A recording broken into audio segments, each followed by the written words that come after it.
The majority of our life is lived in liminal space. And there's this in-between space, this liminal space. This liminality that reveals possibility. I think we're in a liminal moment, but also in a place of transformation. I have great affection for the church and a troubled relationship with it. Just to be alive in time means that we're on the threshold of the future. That can't be the gospel, because God said to love our neighbors. We don't know what the future looks like. We have to work it out together.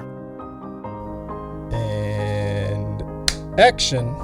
Action-packed episode in store for y'all. Jeremy, welcome back.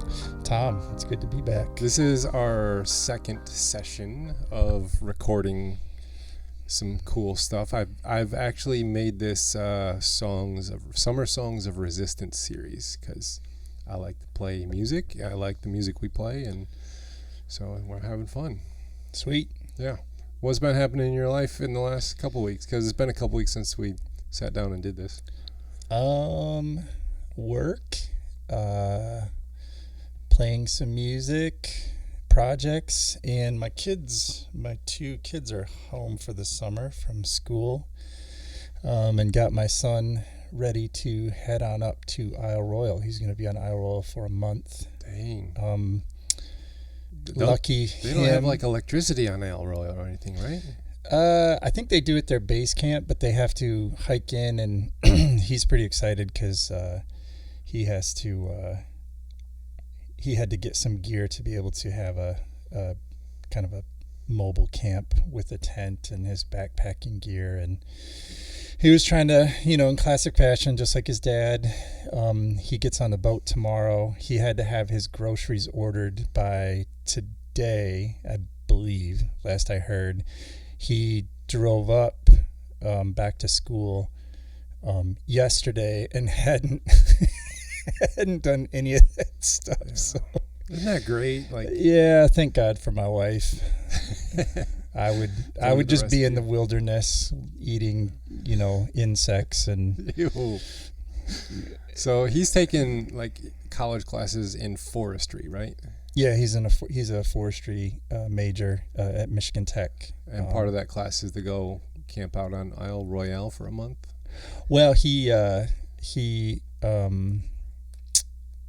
got a job. It's his job for the summer. So he's working with a graduate student doing vegetation regrowth or regeneration in an area that had a forest fire.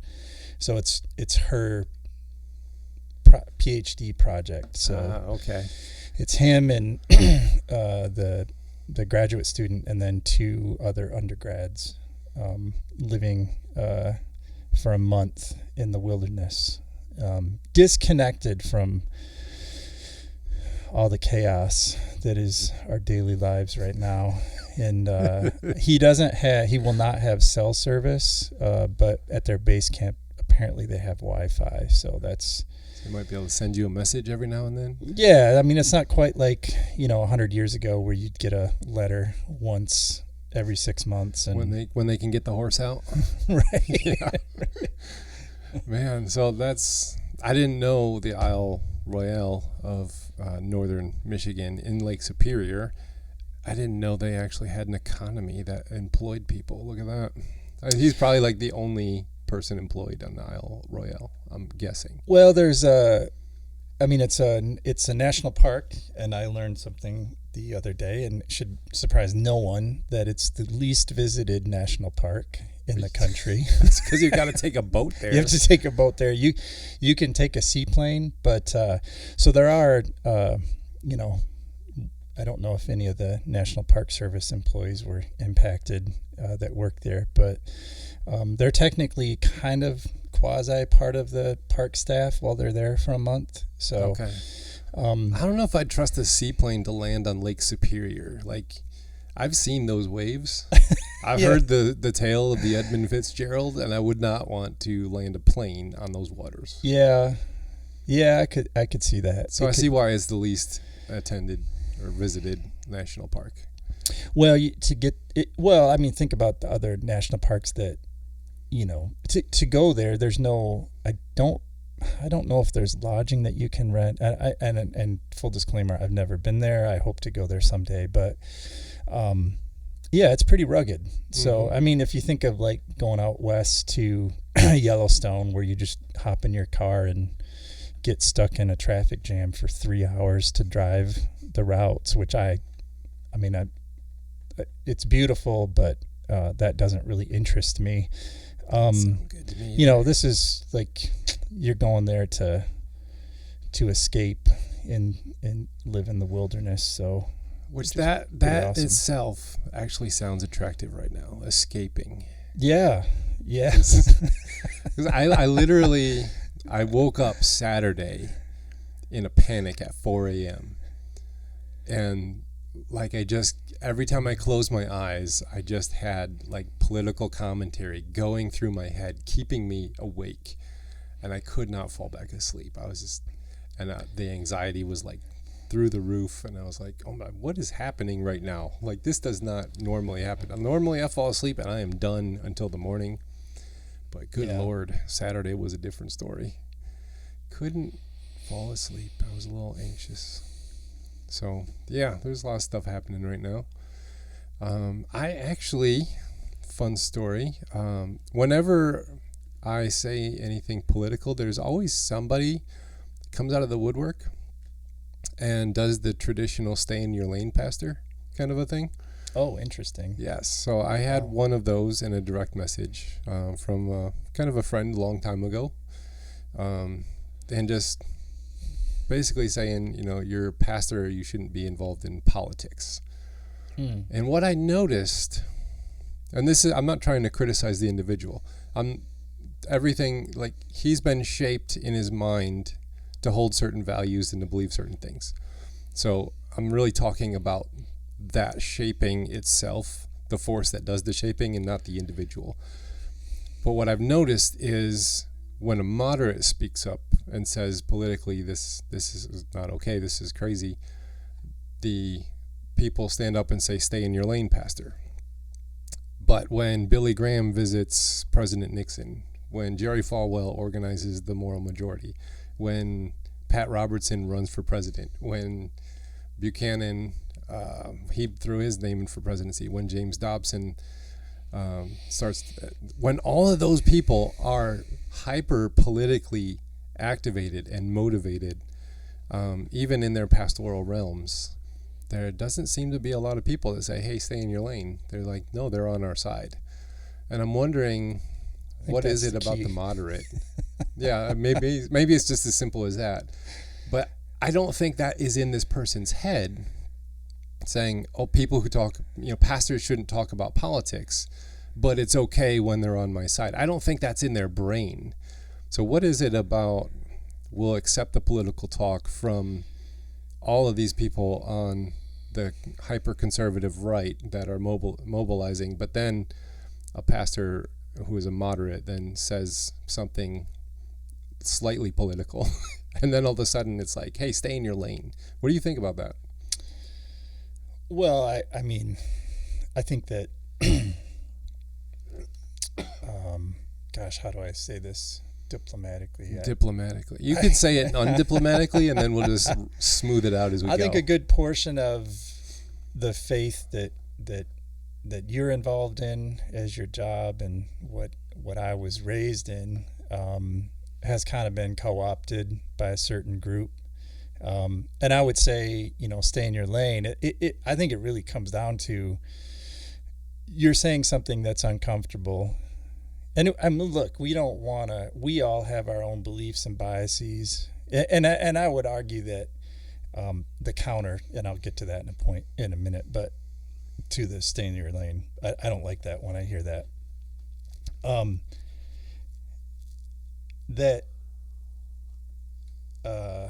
Oh gosh, I'm losing my train of thought here. Uh-oh.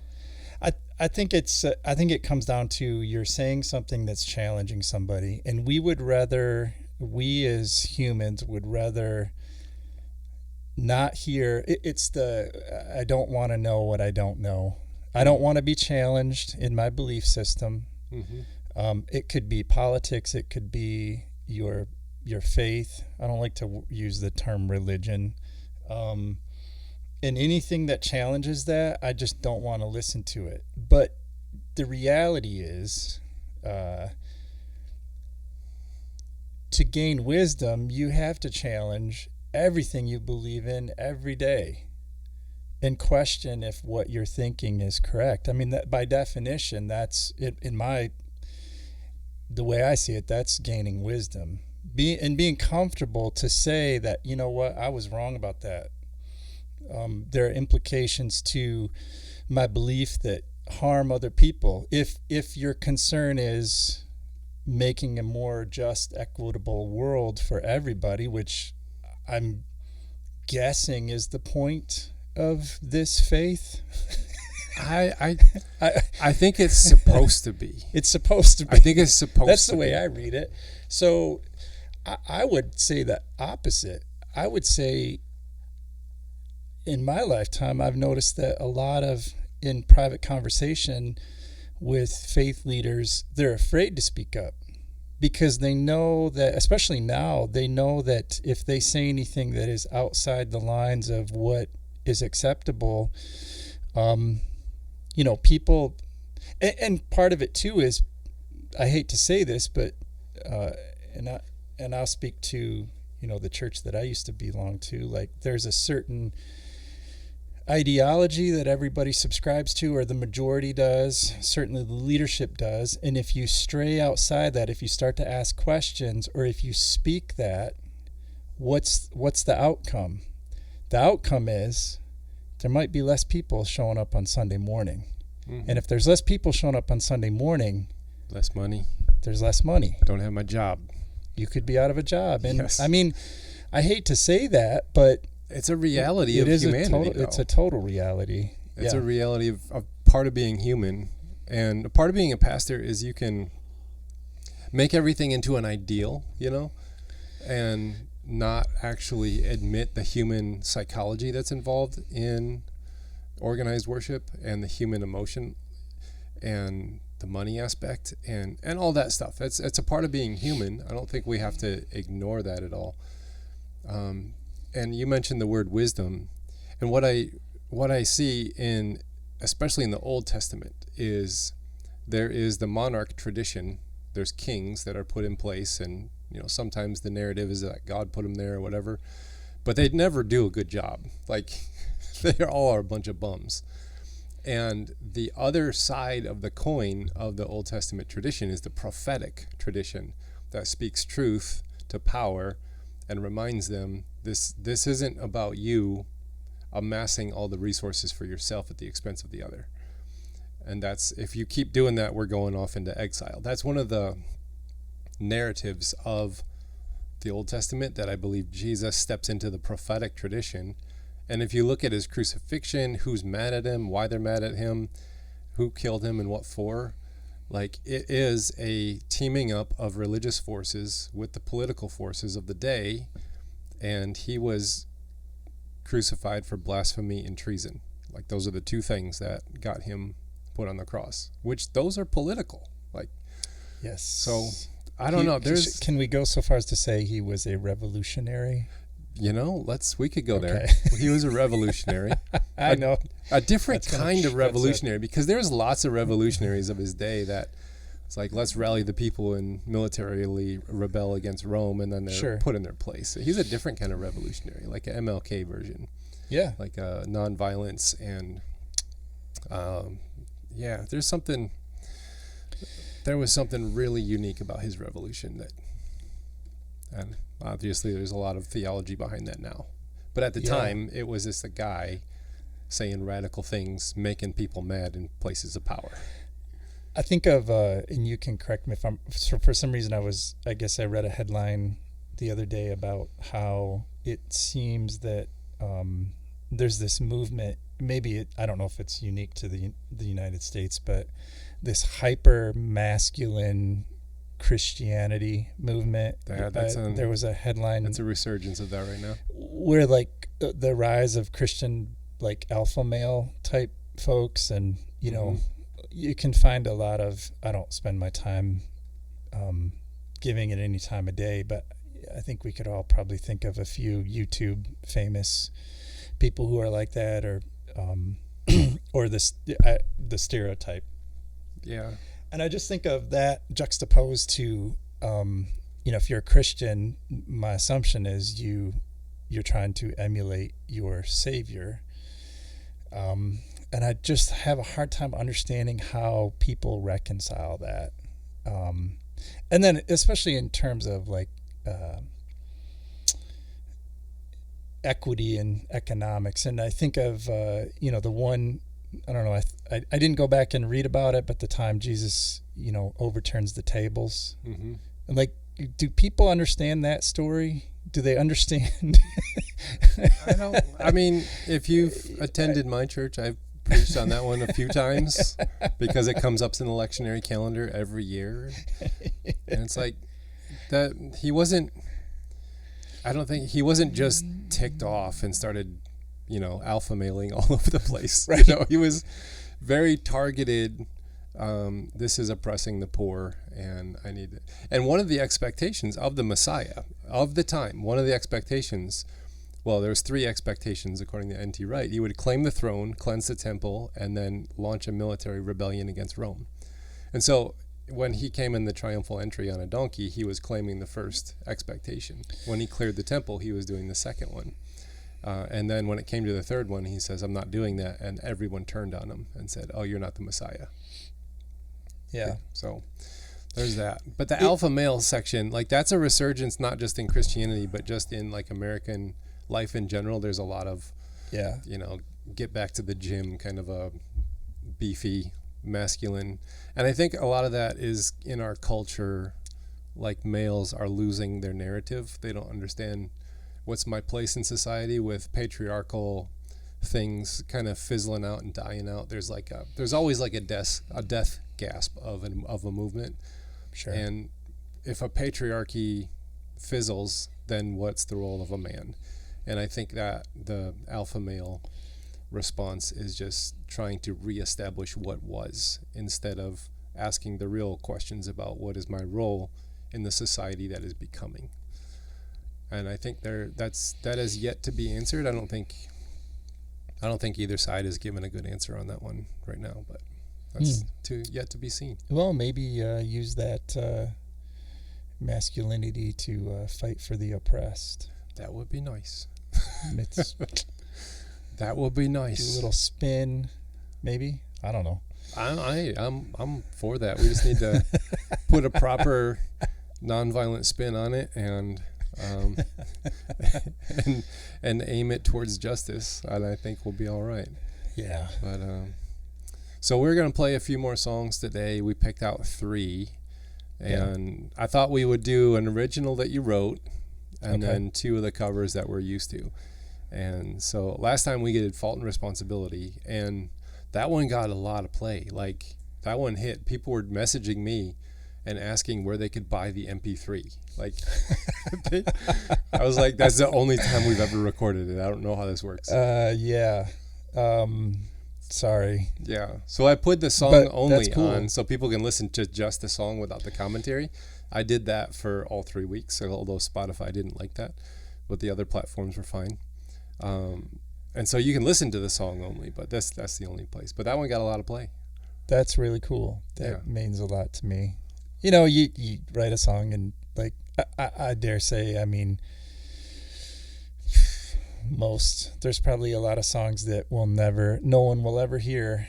I've got a few of them possibly, and songs I've written that I've probably forgotten. But I think it's not good enough. Mm-hmm. But that's really cool, and that's always super special to me when I can play a song when we play live. If somebody comes up to me and is like, "Hey, you wrote that song. That was really cool. That really spoke to me." And that's how you can't ask for anything more than that. That's why you're doing it. Like like you want to shape the world that's becoming in the way that is given to you, and writing a song like that will do something.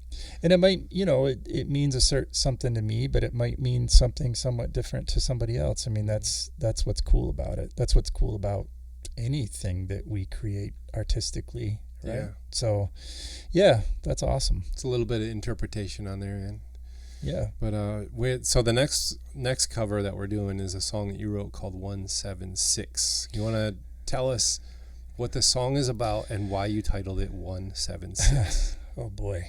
Yeah. So this one came up. I can't remember. Let's see. It's 2025. So it's 23. So it would have been 2020. My son. So to back up, my son was born. Let's see, January 5th, 2002. Okay. So there was a big event, unfortunately, that happened just a few months before his birth. Mm-hmm. And I remember, and I'm speaking of 9/11, and I remember when 9/11 happened, my wife's just about in the third trimester of pregnancy for my son, and I was at work at the time, and a good friend of mine came to me, and we were just kind of in disbelief that this happened, and I'll never forget, she said, "Oh, you're bringing this new child into this world." And it was so it really hit me hard then, but I go back to it all the time because flash forward 18 years later when my son has to apply for a selective service. Mm-hmm. And I thought about that and thought about how scary that was, knowing we right now we do not have a draft. I also worked at the time with and still work with one man who is a Vietnam vet who was drafted.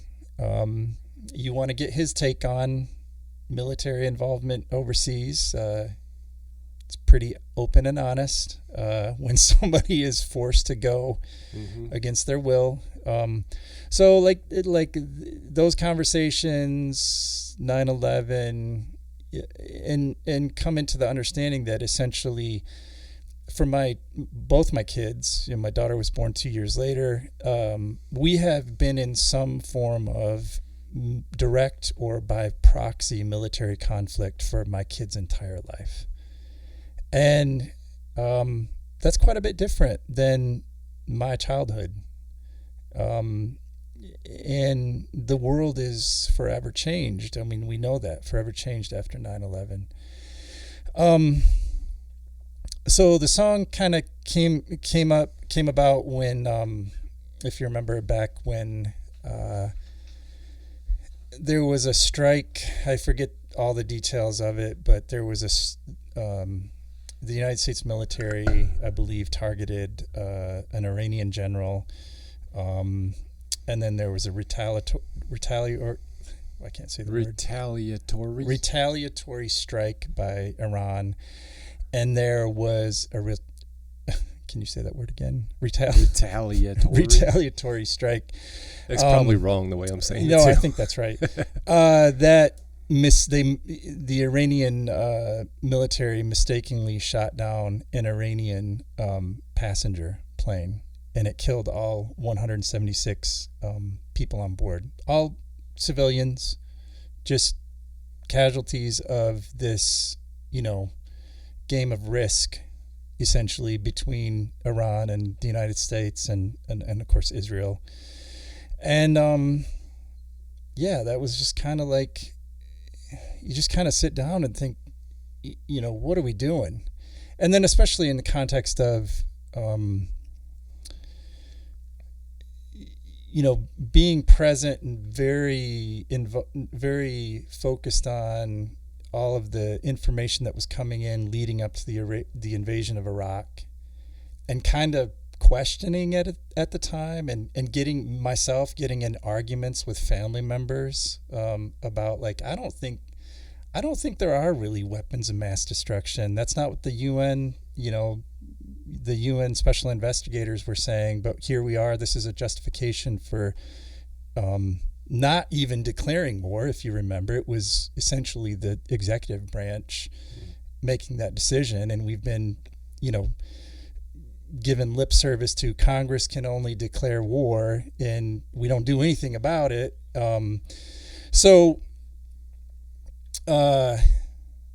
yeah, so then, then go to, I can't remember if it was an op-ed that Colin Powell wrote. I think it was published in Newsweek in like 2007, 2008. And he comes out and admits that the intelligence that stated there were weapons of mass destruction, and you can say I try not to be a conspiracy theorist, but it was faulty. Mm-hmm. And then you're like, wait a minute. Wait. There's two options here, in my opinion. The administration at the time either lied to justify an invasion of another country, or two, they were too incompetent to be able to make a good decision. Now, in my opinion, neither is acceptable. Mm-hmm. Right? Neither is acceptable. And you think about the death toll for American and Allied service men and women, and then the death toll for the Iraqi civilians, and then the absolute chaos that ensued after. And then you kind of have to go back and think, what was the justification? Does the end justify the means? And you can probably tell by how I'm speaking, I would say no. Yeah. I would say no. So that's kind of I guess for this song, I had the title of the song or the chorus of the song instantly, because there was at the time of the Iranian missile launch that accidentally shot down the passenger plane. At the time, the president was toying with this idea of more strikes, and then, of course, you had the same people who were proponents of the Iraq invasion saying we need to do the same. And it's like, why are we listening to these people? Mm-hmm. Why do they still have a job? They were wrong the first time. How are they still in positions of power and influence? But anyway, this independent journalist that I like to listen to, he said, people were saying, how do we stop a war? And he said, to stop a war, don't start one. Mm. So that is a chorus. Which was so, I was like, that's a song right there. That needs to be a song. So that's kind of how it started. Okay. So. Well, what about the title 176? What is that? 176 is it's the number of people that were killed on the plane, unfortunately. So. Gotcha. Well, how about we play this one through for the folks and let's give it a try. See where it goes. This is a harder one for me because it has bar chords. Oh. All right, let's give it a shot. All right. Let's see if I get...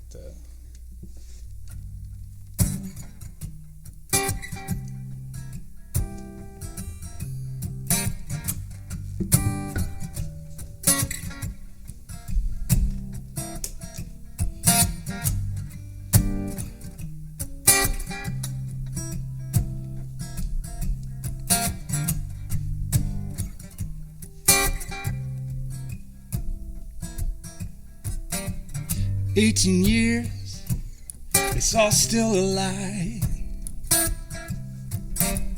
I cannot comprehend how we don't even try to recognize all the lives we destroyed, to realize all the power we hold. Yeah.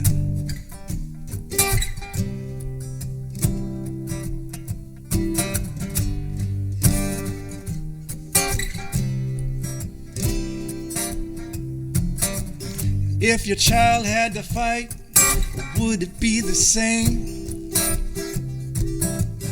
Well, I hope to your God it would make a change. Lucky to be alive in the time and place where all the money in this world won't save you space. I say hit your trigger finger with your hand on the gun. You never have to fight, no, you never run. To stop a war, let's try not to start one.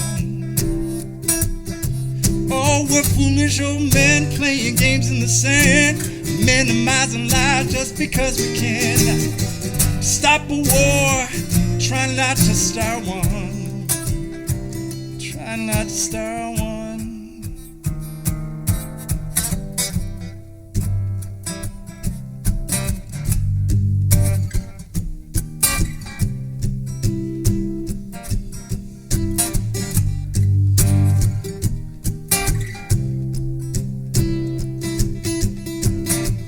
This is not a game, it's all too real. Do we have soul? Can we even feel? Lucky to be alive in this place. All the money in the world won't save you with space. 176, it's just a number to you. Collateral, or so that's called by us privileged few. Mothers, sisters, daughters and sons, that's all I can see. Could you imagine a world where they're still alive? Come imagine it with me. I say hit your trigger finger with your hand on the gun. You never have to fight, no, you never run. Stop a war, try not to start one. Oh, we're foolish old men playing games in the sand, minimizing lives just because we can. Stop a war, try not to start one. Hey, hit your trigger finger with your hand on the gun. You never have to fight, no, you never run. Stop a war, try not to start one. Oh, we're foolish old men playing games in the sand, minimizing life just because we can. Now, stop a war, try not to start one. Yeah, stop a war, stop a war, stop a war, stop a war, stop a war, stop a war now. Stop a war, stop a war, stop a war, stop the war, stop the war, don't start the war, stop the war now, stop the war, yeah.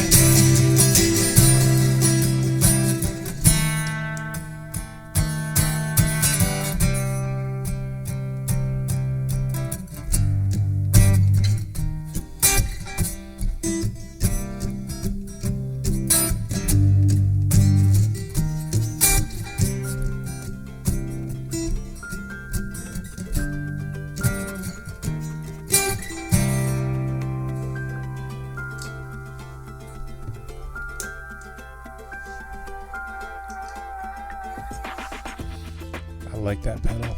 Yeah, it's pretty fun. I like that song. I actually didn't know the meaning of the title until just now. Oh, yeah. That makes the song hit that much harder.